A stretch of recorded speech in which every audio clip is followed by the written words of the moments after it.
Your brand may be staying on top of current trends, but are you agile enough to stay relevant, resilient, and successful as customers, competition, and the world continues to change at a breakneck pace? I'm thrilled to share the newly revised version of my first book, The Agile Brand. I'm calling it The Agile Brand Revisited. It's been updated to reflect our continually changing world, and it provides 7 principles that form the backbone of an agile brand, offering detailed insights and actionable steps for incorporating them into your business strategy. This is the book that started it all, and I'm excited to share it with you. It's now available in print and digital formats and available everywhere. Learn more by going to the Agile Brand Guide website at www.agilebrandguide.com. Welcome to Season 5 of The Agile Brand with Greg Kihlstrom, where we talk with enterprise and technology platform leaders about the people, processes, and platforms that make marketing and customer experience successful, scalable, and sustainable. This is what creates an agile brand. I'm your host, Greg Kihlstrom, advisor and consultant for Fortune 1000 marketing and CX leaders and teams as principal and chief strategist at GK5A, and best-selling author, keynote speaker, entrepreneur, and Agile certified coach. The Agile Brand podcast is brought to you by TEKsystems, an industry leader in full-stack technology services, talent services, and real-world application. For more information, go to teksystems.com. To sign up for the Agile Brand newsletter and get the latest insights and articles on marketing technology and CX, or to purchase a copy of my latest book, House of the Customer, go to gregkihlstrom.com. You can also find all my books on Amazon and other retailers. And now on to the show. Today we're going to talk about what it takes to scale a brand while keeping a focus on sustainability. We're also going to talk about scaling while focusing on company values as an agency that supports the growth of brands. To help me discuss these topics, I'd like to welcome Richie Jones, Managing Director at vvast, a D2C e-commerce agency. Richie, welcome to the show. Hi there, Greg. How you doing? You all right? Yeah. Things are good. Glad to have you here, and looking forward to talking about this with you. So why don't we get started by you giving a little background on yourself, as well as a little bit about what vvast does. So thanks, Greg. Yeah, so I've been in e-commerce well over, 25 years, which in dog years is probably more like 75, I guess, in terms of e-commerce Right. land. I started out in the early days with a digital agency I founded straight out of university, a business called Yucca. That went for 11 years. We sold it to a large AIM-listed network agency, then went private equity board side or brand side for a few years, and then basically spotted this gap in the market where brands were just kind of struggling to respond to the needs of the consumer, switching channels to more of a direct-to-consumer, buying directly from the brand kind of model. So that was the kind of the observation and the inspiration for founding vvast a good sort of 6 years ago. And we've built out a really great team and platforms to our business that enable brands to scale in a big way, initially in EMEA, but we're opening up Middle East soon as well. So that's Great. our kind of potted history. Wonderful. So vvast is a B Corp, and you have a focus on both D2C e-commerce growth as well as on sustainability and impact that brands have as they scale. So let's get started by talking about scaling a direct-to-consumer brand while also focusing on reducing impact and making change. So first, to make sure we're all on the same page, can you define what you mean by what is reducing impact, and what are some of the biggest challenges you've seen in your career for brands to overcome there? Yeah, so I mean, it's a huge challenge. Like the concept of being, because we work with fashion retail, apparel retail, and obviously that particular part of retail has got a particularly well-known challenge in terms of the kind of pose it threats from an environmental kind of planetary point of view. So what we're all about really in terms of on our sort of journey to B Corp as we certify, we're looking at this whole mission of, we deploy a playbook with our brands basically. So our playbook is really aligned with our brands. And what is really amazing with our playbook is it's a brilliant vehicle for us to be able to bring simple, usually quite sort of low risk concepts to market with a brand that enable them to become more sustainable. And I think sustainability is one pillar. We've actually got 3 pillars of how we engage with the brands, but I'll start with sustainability for now. And it might be the simple, obvious ones around being able to present a more efficient or planet-friendly way of shipping to the consumer at point of purchase. So they might choose to either wait longer for a package to arrive from an e-commerce brand, or they might choose to pay a couple of pounds or euros more to have that shipped via more environmentally friendly kind of methods. And by that, I mean, it could be the last mile, could be pedal powered, for example, or electric vehicle powered.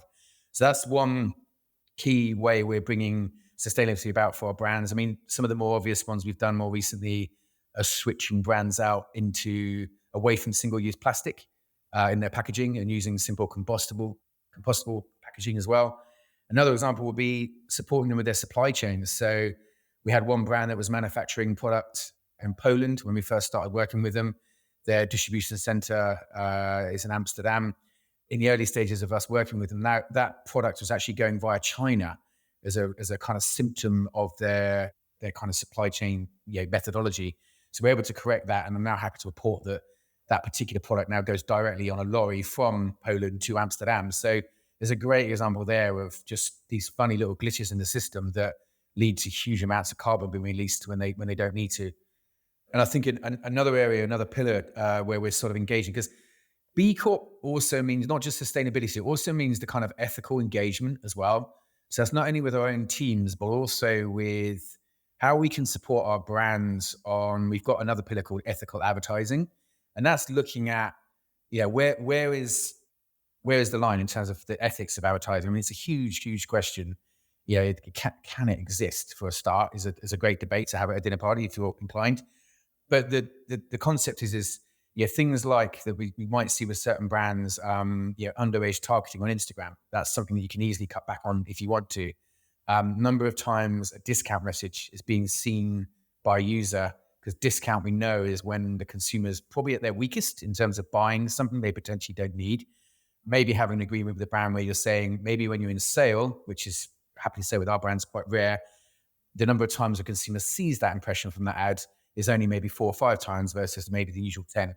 So these little things that are going to affect behavioral change, which ultimately is what we're trying to affect, are all things that you can sort of bear in mind. And, the challenges that we all face is all of our sort of capitalist kind of societies are geared on this relentless year-on-year growth. That's what we're kind of conditioned, to do. And I think there's a kind of a increasing movement, I think, with the B Corp brands increasingly, where it's echoing some of the language we're hearing from some of the people, the economic policy setters out there around thriving economies. So not so much about big incremental year-on-year growth, more about growth that perhaps it's not quite as big as you might have forecasted, but it's growth that's for the better of the consumer and also for the planet. And that's quite a sort of kind of tough sell. And if you bake that in as part of your key brand tenant that the likes of, say, Patagonia have done so wonderfully, that's something that actually resonates with the consumer as well, and is actually an opportunity in itself. Yeah, I mean, I want to kind of dive a little deeper on that one, because this idea of there's several things that you mentioned. So there's sustainability, there's just general impact, there's the ethics of a brand in general, and these things can seem at odds with this concept of scalability and just growth, and just growth for growth's sake sometimes, but growth of profitability, growth of revenue, all of these things, and growth is important for any business, and there needs to be some type of that for it to sustain and everything like that. But how do you balance these things that seem to be at odds with each other, and yet it sounds like there's some ways to do it well? How do you help brands achieve both of these things? Yeah, I mean, and I think we're here very much sort of in the place of going. We think we got some ideas, and we're looking for brands, and already so our brands are collaborating with us on the answer to some of these things. And you've got to start somewhere. That's the whole point about the challenges that we face with things like the climate emergency in particular. And I think what we're saying to the brands we're working with is that maybe year one, you might potentially looking, okay, do we reduce year-on-year growth by just 1%, 1 or 2%? There you go, on a top line, but the result might be a better improvement in what your bottom line contribution is as well at the same time. And that might be by deploying, say, ethical advertising methodologies. You're not going to have as big a net to cast, but you also know that you're sending a much more kind of compelling message to the consumer as well. It's quite alien to some of these brands because it's all about growth, especially when you've got the association of, if a brand is on a point where they're looking for additional finance or anything like that, really. But Right. ultimately, because we're ultimately, as a business, we're all about building brand equity. And brand equity actually aligns quite well with the concept of better profit contribution, because you're going to get better margin because you're not selling it at markdown, at the same time as actually garnering consumers that are better for your brand anyway, because they're buying into the methodology of, oh, look, you're running a version of Shopify that is emitting a third of the carbon that your competitors operate, which our Yeah. websites do. And it's all of those kind of stories start to sort of add up to make the consumer perhaps spend differently and understand why your brand is different. So we're working with brands to bake it in, crucially being able to evidence the changes that we're making. That's the other key thing. And that's the great thing about the B Corp framework. It's all based on evidential key performance metrics, that targets that we're going to try and hit with our own brands. And likewise, the brands can also have themselves. And B Corps attract other B Corps too. So as we attract more B Corps, we'll be in a position where we'll be able to collaborate and become even more revolutionary ways of, right, okay, let's get really, there might be some guys out there who really want to go for it and push the boundaries of what you can do, with, thoughts around growth and what that looks like, really. Yeah. Yeah. And so, is this for any brand? I mean, do you think that any brand out there can apply these principles, or, it sounds like some of the examples you gave, it does take a focus to do this, but does it require that singular focus, or, can a brand kind of do this, or at least, transition to that, or, how do you look at it that way? Yeah, I think it's got to be a gradual transition as well, because we're talking about some sort of fundamental, almost philosophical changes about how we're looking at Yeah. growth in the future. And so yeah, we want to avoid shocks. You also want to make sure you don't, literally, you don't want to freak out the brands either. It's all about steady changes, very much like voluntary adoption of certain concepts, but you can't ignore it, especially here in the European Union / UK.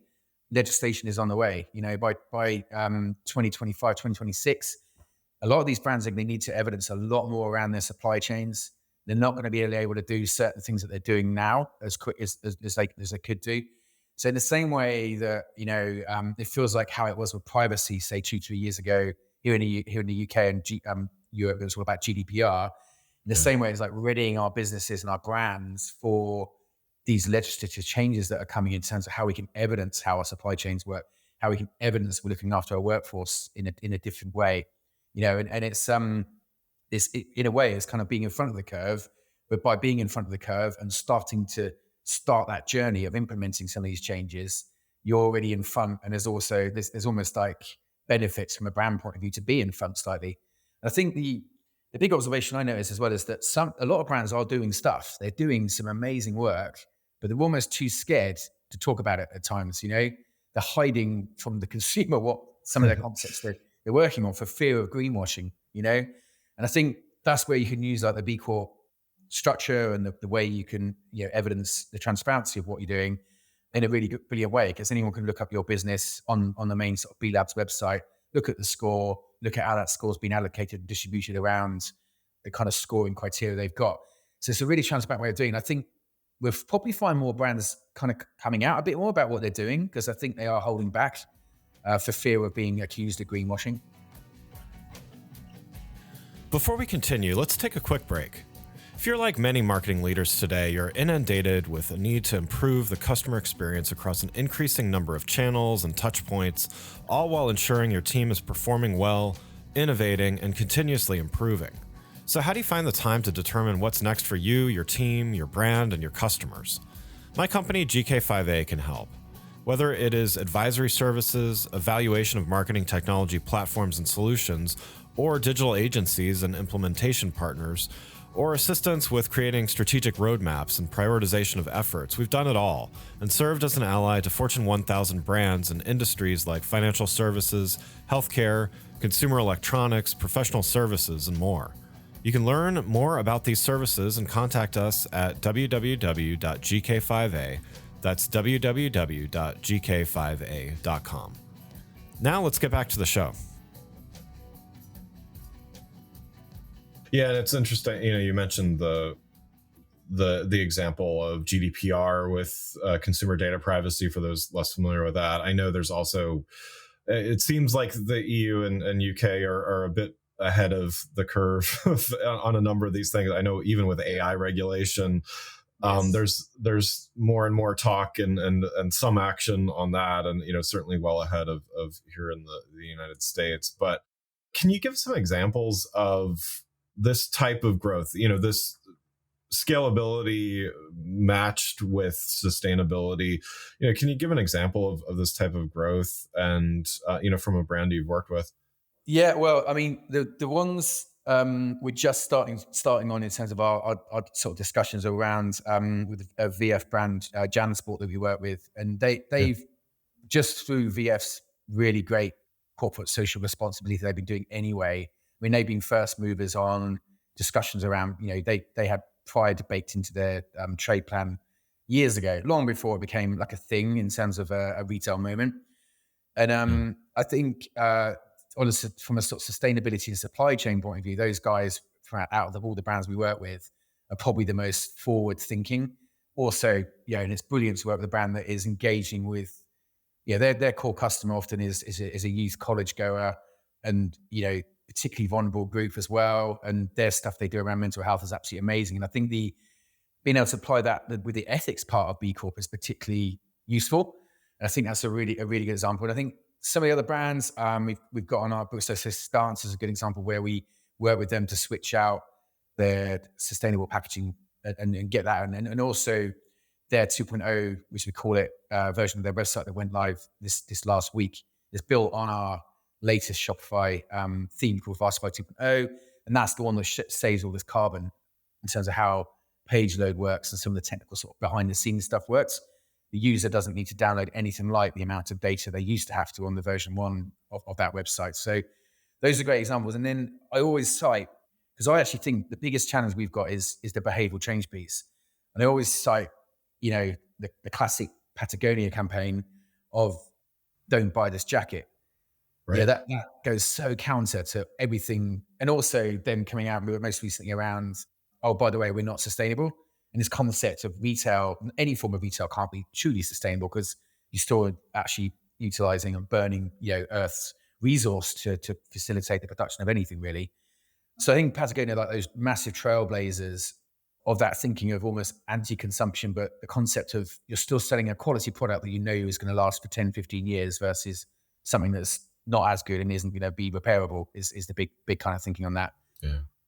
Yeah, absolutely. And so, I wanted to switch gears a little bit, talk about scaling maybe from a different perspective. And so, whether you're a direct to consumer brand or an agency like yours, growing a profitable business while growing talent and building the type of employee experience that makes people want to stay and help the organization grow, it certainly takes a lot of focus and effort as well. So you've characterized this as being purpose-led and a purpose-led business focused on transparency and communicating values. So I personally know I used to run an agency, sold it about 6 years ago now. So I know some of these challenges of running an agency with competing priorities, competitive pressures, changing needs of clients. How do you make sure being purpose-led continues to be a part of that despite all of these competing priorities? Yeah, it's a good question. I mean, I think, ultimately you need profit in the business and sound commercial objectives to be able to deliver on the purpose. That's really important. So again, with the B Corp process, it really, fortunately, we looked at our fundamental kind of overarching mission statement as a business 18 months ago now, which has been embedded into the business really wonderfully. And off the back of that, that's then led into our company values as well. And it's so interesting. Probably the last 4 or 5 latest employees that have joined us, new starter wise, have all said, we've joined this business and we could have gone to any of your competitors or, we're up against some pretty good heavyweights here in Bristol, UK, in terms of the tech scene, especially on the sort of developer side. So attracting talent to the business is really vital to us. And they've all said it's because we're on this journey, this purpose-led journey. It's really obvious. We've got a clear mission statement that is then fed into this really entrepreneurial value statement that sits underneath our kind of company mission. I mean, our company mission is we build long-term brand equity by leveraging exceptional teams and technology. And that really says it all. That we're trying to empower our teams with the best tech, but with purpose baked into that tech. And that, you mentioned AI just a second ago, having ethical code and an actual policy and ethical code is going to be absolutely crucial with brands in particular as we go forward into this AI-driven age. And I think the emergency side of things around sustainability is one thing, but we really are coming into it, as we all know, the world is going to be very different within years. And I think having an ethics code that's attached to that is really important. And it means a lot to the team.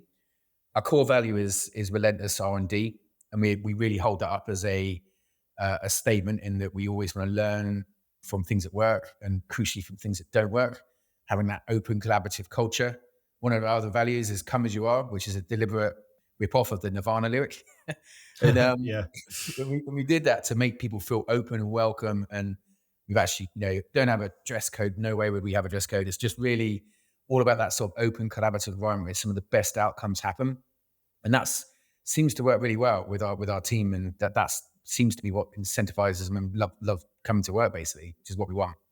Yeah, yeah. And so, with values and there's a few aspects of them, right? There's the communication of values, and then there's the living those values and being transparent about, what is aspirational versus what is, something that you're currently strong in as a company, as an agency, whatever the case may be. You mentioned greenwashing, a bit ago about, the environmental and sustainable impact. I don't know that there's a color to associate with this, but you often see brands and hiring an agency, for instance, again, having been in those shoes before.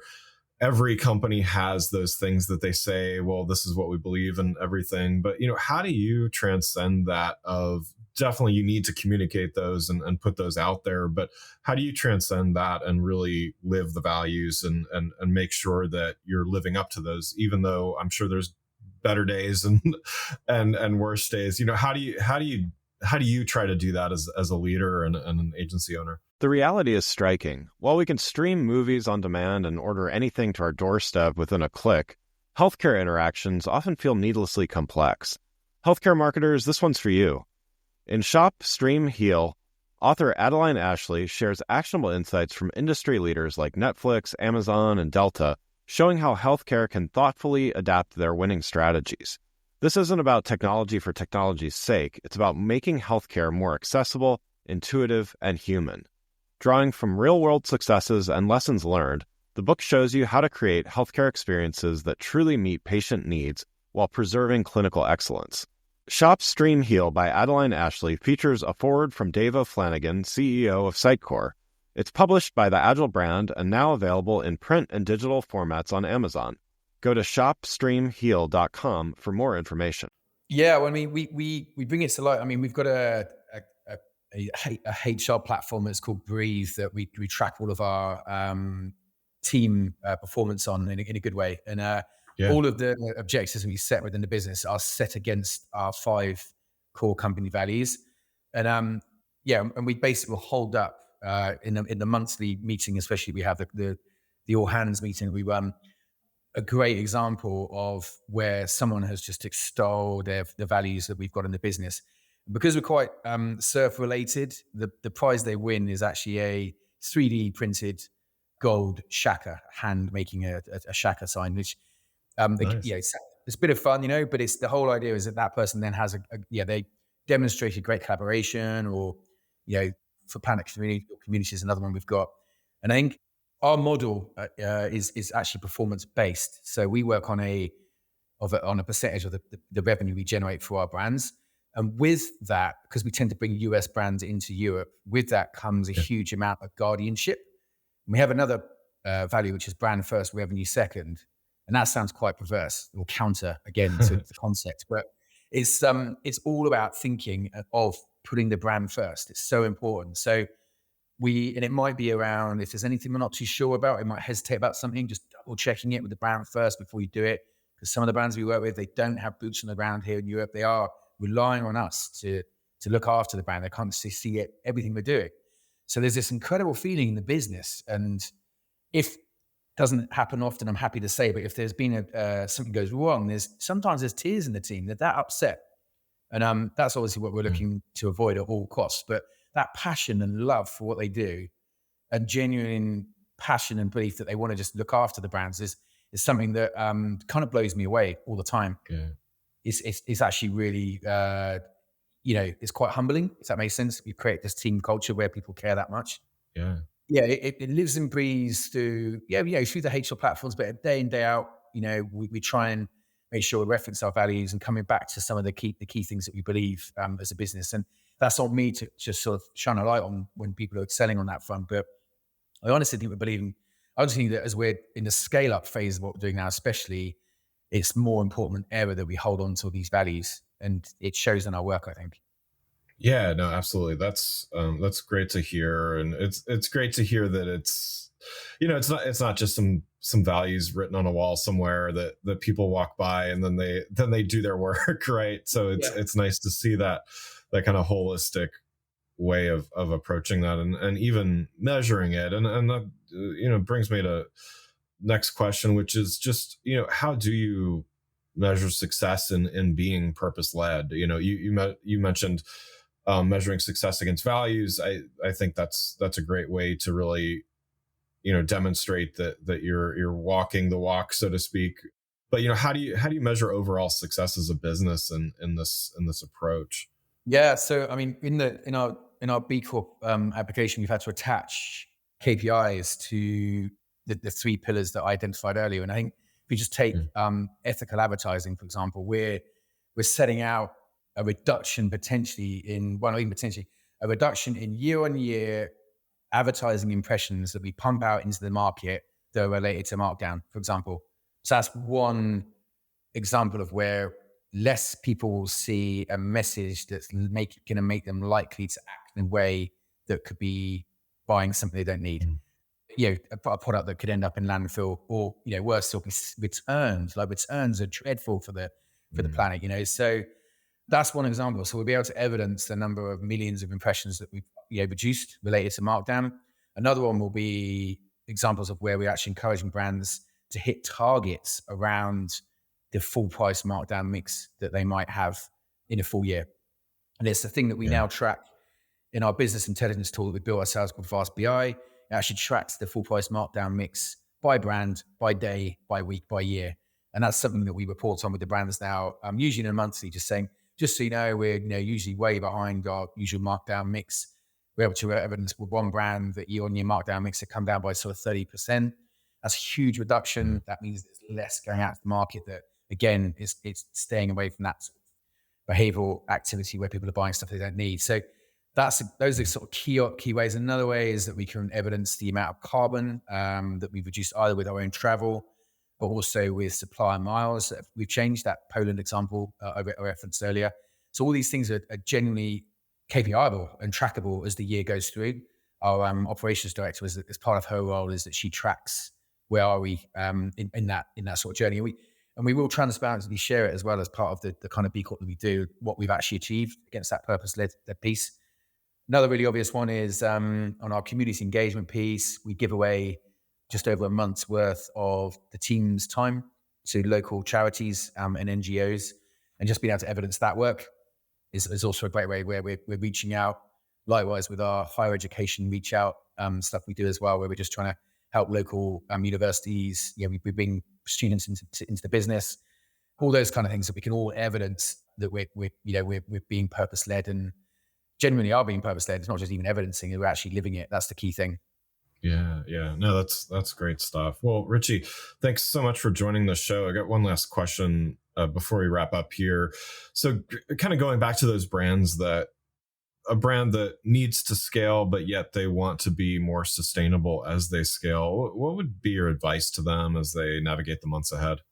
Oh, I love this question. Right. So the big thing is get especially with a D2C brand or whatever, I get the e-commerce team to talk to the overarching ethics / marketing or C-suite leadership. That's the key thing, because often forecasts are set in silos. Yeah. Or by CFO who's not necessarily thinking about perhaps a purpose-led mission the business is on. I still see so many B Corps going out with messaging around, oh, look, our sustainable supply chain has improved, or look at this, look at the, absolutely brilliant. They're showcasing the work they're doing, but then 2 days later, sending a markdown message, 50% off, and might be new season or whatever, because they're chasing a number. And that's the e-commerce team chasing a number that goes counter to the overarching mission and values of the business, because they've got to chase that number. And look, I'm not judging. It's just some of these brands are in that transition we talked about. So they might still be switching over. That number might have been set 2 years ago, in a finance pack by the CFO with the shareholders. We don't know. But ultimately getting those teams to all talk together in a led way, in a seamless way, to make sure that everything stacks up is so important, because I do see it all the time where there's that conflict, between the brand mission, what it actually stands for, versus trade tactics that we know are going to be planet damaging. That's the big thing for me. And the one bit of advice, and all respect, we're all on this journey. No one has the answers fully yet. So that's what I'd say. Yeah, absolutely. Well, I love what you're doing for brands and for your own agency. Again, I'd like to thank Richie Jones, Managing Director at vvast, for joining the show. You can learn more about Richie and vvast by following the links in the show notes. Thanks again for listening to the Agile Brand with Greg Kihlstrom podcast, brought to you by Tech Systems. If you enjoyed the show, please take a minute to subscribe on your podcast channel of choice and leave us a rating so that others can find the show more easily. You can access more episodes of the show at www.gregkihlstrom.com. That's GREGKIHLSTROM.com. To get a copy of my latest book, House of the Customer, visit my website, or you can find it on Amazon or other retailers. The Agile Brand is produced by Missing Link, a Latina-owned, strategy-driven, creatively fueled production co-op. From ideation to creation, they craft human connections through intelligent, engaging, and informative content. Until next time, stay agile.